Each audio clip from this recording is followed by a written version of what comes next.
Good morning, everybody. Ginger here. I wanted to talk to you today a little bit about purpose. What is your life's purpose? Do you know? Some people know right from the get-go what their purpose is, while others of us may struggle to figure out what our purpose is. But I'm here to tell you that what I know about success is that people who have a truly strong, driving, without an end passion for purpose, for their purpose, are successful. So having a purpose and understanding what your purpose is most important in your steps towards success. If you don't have a purpose, you kind of ramble. And I'm guilty of that.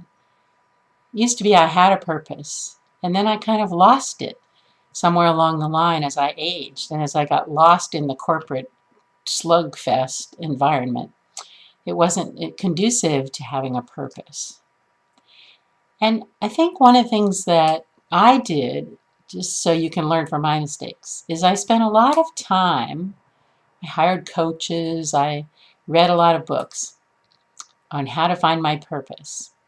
But what I did was I spent a lot of time in my left brain and not my right brain, my conscious brain and not my unconscious brain, in trying to find what my purpose was. Instead, I needed to go into my heart and into my unconscious to find what it was.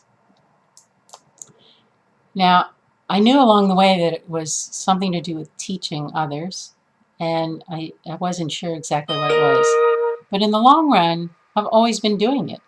I've always been helping others find a better way. I've always been helping troubleshoot things and finding a solution. And so the purpose is really to help others find their solution, their reasons, their why, and how to get to success. So I've read books that say, oh, look at the books on your bookshelf. And every book on my bookshelf was self-help or dog training. Those were my two big interests in life. And to laugh about that, I spent 20 years in the computer industry. And there wasn't a computer book in my library. That stuff just kind of came easy for me, and I made a living at it. But it wasn't really my passion. But I can tell you this. The 20 years I spent in the computer industry, I kept trying to fix people. It didn't go over very well with my bosses. But I always saw how things were being disrupted or held back, or why solutions weren't being found was not in the computer itself or in any network or anything. It was in the people.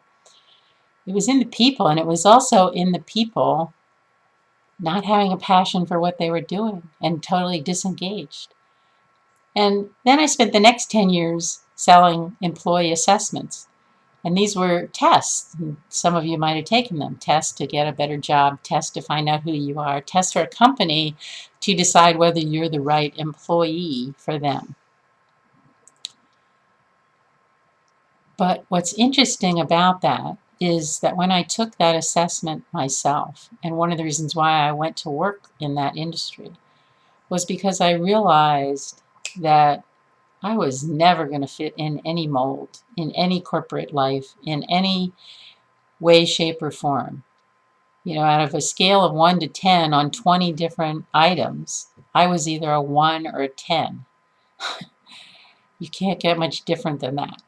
I was never going to fit in. And my whole life I'd spent trying to fit in. And I told people I spent 20 years in corporate life in the principal's office because I was always in trouble for speaking my mind. And I was always the wrong person for the corporation, not for the skills. My skills were good. I could walk into any room and any network and troubleshoot it without hardly any information.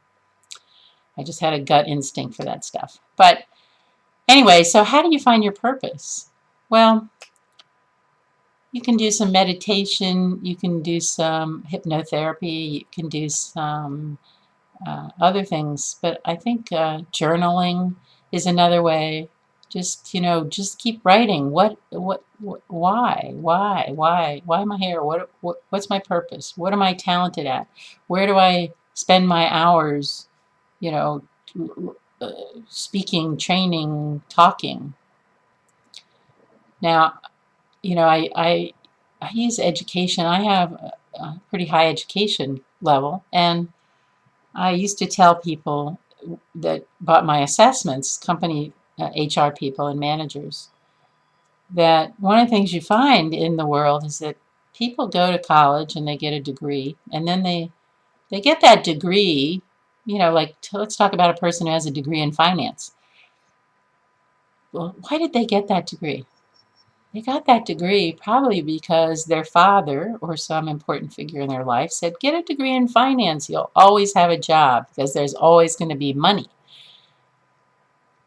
And then they start working, and they kind of like it at first because it's new and exciting, and then the drudgery sets in. And then they get some training, they learn some new skills, and then they decide, well, I've had enough of this accounting. I want to do something else. But they start to look for another job, and they realize they're locked. They're locked into that career. They can't change jobs without having other skills, without having experience. And so they get a new job, and the same issues result. And then they get a new job, another new job, and the same issues are there.